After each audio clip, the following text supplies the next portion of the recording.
It's not that they are not, they do not want education for girls, but then there's that lack of interest for the children of for the poor children. There's lack of interest for for thinking of the poor families who need help.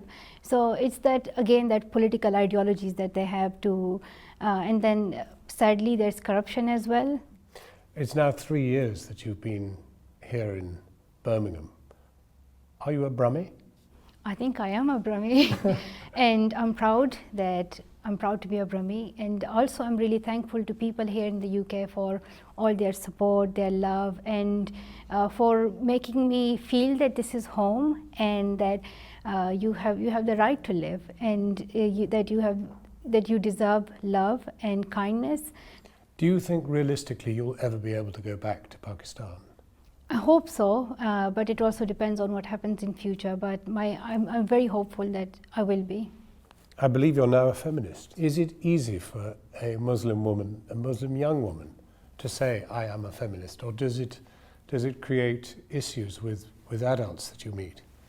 I think in terms of religion, there's not a very clear-cut answer to these issues. For example, women's rights, or in terms of politics. So religion is interpreted in different ways by different people. But to me, Islam is about equality, and calling myself feminist would have no opposition from the religion. Do you think there will be mullahs who will support your view? I think there are some people who just do not believe in women's rights and women having a voice at all. I don't know how really to convince them, because they have just taken it as part of their faith. How easy is it for you to be a normal 18-year-old?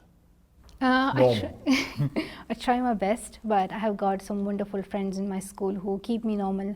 I've got 2 brothers who are really, really cheeky. They keep me normal. They're younger than me. I mean, it is a tense time now. The terror attack in Leytonstone, maybe it wasn't a terror attack, we don't know, maybe the act of somebody who was just mentally unwell. But perhaps the one beautiful thing was the guy calling out, "You ain't no Muslim, bruv." How did you react to that? Well, it's been very tragic, but it's time that we unite, we come together, and just to remember these terrorists, they might call themselves Muslim, but it does not mean that now all Muslims are terrorists. So people who are standing up, who are saying that this is not Islam, killing people is not Islam, Islam is peace. So it gives us hope. Do you feel that there is more Islamophobia? Well, I just can't really say, because it depends on the experience of each and every person. But I think that it's important that media also portray a positive image, in a way that if one terrorist comes and attacks someone, and that terrorist is unfortunately Muslim, does not mean that now every Muslim in the world is blamed. There are 1.6 billion Muslims in the world. There seem to be many ingredients, and I mean the war in Syria, which you mentioned, is clearly one. I mean, did you personally find yourself exercised by the vote on whether to bomb or not in Syria? We have seen throughout history there has been wars. There has been war in Iraq, in Afghanistan, but those wars by these countries have not stopped terrorism. Terrorism still continues, and what we lack is education. We do not invest in that country's education to educate the future generation and to stop them from picking guns. Like, you cannot really stop it by killing them. It's a very febrile, tense atmosphere at the moment. I mean, just as we speak now, all the schools in Los Angeles have been shut because of a terror threat. And there are also very wild things being said by politicians about Islam and about Muslims.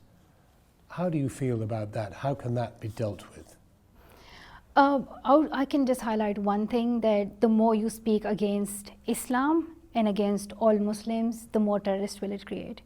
So it's important that whatever politicians say, whatever media says, they should be really, really careful about it. If your intention is to stop terrorism, do not try to blame the whole population of Muslims for it, because it cannot stop terrorism. It will rather create more terrorists. So it's important that they try to show harmony towards Muslims and say that they are accepted in this world, they deserve the right to live, and that they are normal people.